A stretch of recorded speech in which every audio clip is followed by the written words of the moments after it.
Here is a message I absolutely guarantee you've never heard. It is not intended to be religious, so please don't be knee jerk offended. It is intended to illustrate a bigger point for bigger and more open minds. Hello, my name is Earnest. Welcome. Now, I have an incredible story to tell you, so don't touch that dial. Listen. I went to a bigwig producer through the luck of a friend who's connected to Howard Stern. And I was fortunate enough that he allowed me to tell him an incredible story. So when all was said and done, he said he was blown away and asking me what he could do for me. When the shock wore off that he was actually listening to me and actually asking me what he could do for me, I told him if he would simply be kind enough to have me as a guest on some bigwig's show so I could get my message out there. And this is the reason I keep begging and pleading all of you guys to subscribe, because by comparison, my show has virtually no subscribers. And he said, fine. Would being on Joe Rogan be okay? And I almost melted. Abso-damn-lutely, I said. Now I'm finally getting somewhere. So this guy who wishes to remain anonymous actually came through. And just a few days later, there I sat across the table from one of the biggest boss hogs in the podcast industry, Joe Rogan. So as I was obviously honored to have such a meeting with Joe Rogan, this was not actually as a guest on an episode of his. I was only there to pitch my story to Joe to see if I could even qualify to be a guest on his show, the Joe Rogan Experience. We actually had a great conversation. And just like the unnamed person previously, he quietly listened intently to what I had to say, and then his response left me absolutely flabbergasted, as in, I couldn't even believe what he said to me. He said that even though he was completely aware of his fame and notoriety, having me on his show would actually do a huge disservice to my message, and actually wanted to do me the professional favor and request an audience for me because my message was far more deserving than even the power and listenership of his program. Still in a state of shock, I said, okay, Joe. I said with a little chuckle, who did you have in mind? Because I can't think of anyone, except maybe God, that has your very large audience. And he simply answered, well, not God, but his personal representative here on earth, the Pope. Well, bear in mind, I was really tense with anticipation just by the fact that I was meeting Joe Rogan. So when he said the Pope, I thought it was a joke and immediately bust out laughing. Joe Rogan just kept looking at me. He wasn't laughing. So after I got semi conscious again from all the damn laughing, I timidly asked, the Pope, are you actually serious?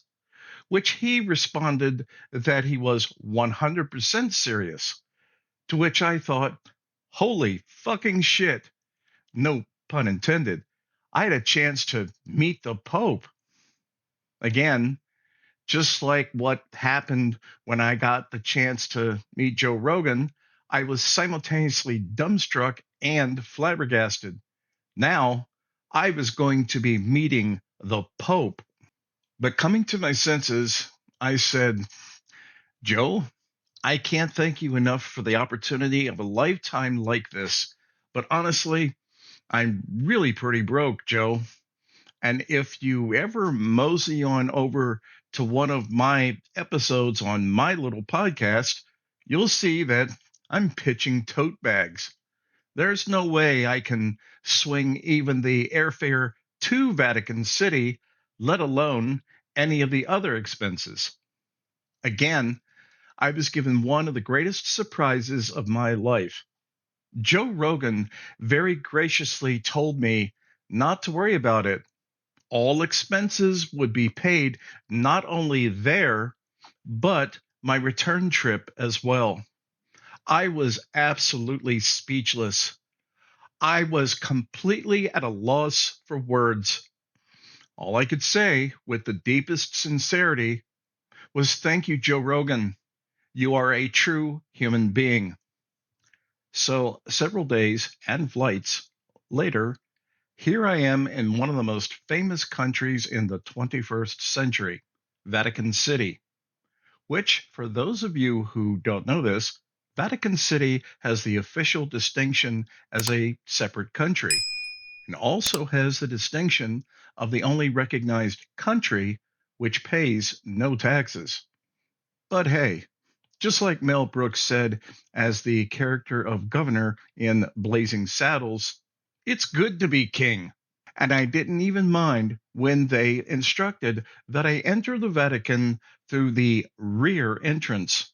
Yep, no unnecessary pomp and circumstance for me, which suits me just fine. So here I am, soon to have an actual audience with the new Pope, Leo, born Robert Francis Prevost, September 14th, 1955. And I have all the excited nervousness of a high school virgin on prom night. Of course, for my meeting with His Holiness, I make no mention of virgins, since that's probably a very sensitive and touchy subject for His Grace. So eventually, after waiting patiently for what seemed like quite some time, in a plain room where the outside was marked, which I believe translated into grocery delivery in Italian, I was met by a man who was to introduce me to the Pope, who apparently had been reading over the same transcript that I had sent to Joe Rogan, and who absolutely shocked me with his response when I met him. Now, I don't know if this matters if you're Catholic or not, but I'm going to tell you, you will be absolutely shocked at what I'm about to say and what I was told by none other than the Pope himself.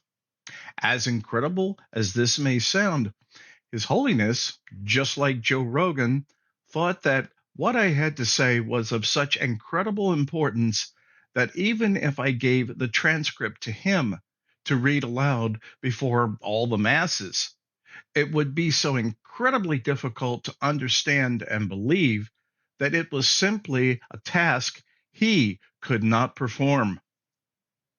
Now, when the Pope himself tells you that you have a message so utterly profound that even he cannot deliver it with the kind of force and believability that is required of a message so utterly profound, you know you're pretty much at the end of your podcast rope.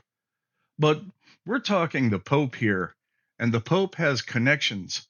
But I never expected this. His Holiness said this was a very special and unusual situation, and it would require a pronouncement from even a higher authority than that vested in him. His pause was long and uncomfortable, and summoning all the strength and courage I could muster, I asked, Your Grace, I don't exactly understand what you're saying. To my knowledge, I simply cannot think of a greater representative of collective human knowledge and the will of God than yourself. To which His Holiness responded, There is certainly one greater, Jesus Christ. And with this, I experienced something few, if any, mere mortals have experienced an actual meeting with Jesus Christ. If I could just take a moment for this pitch. Here's the amazing and incredible Earnest Mann tote bag. Christ. Which can be all yours for a very reasonable donation by just clicking on the link in the description below. It's sturdy and holds a lot of ramen noodles. No, seriously, it holds a lot of ramen noodles. To say the Pope has connections is an understatement that are inconceivable. So here I am, not only in Vatican City, but in the very Vatican itself.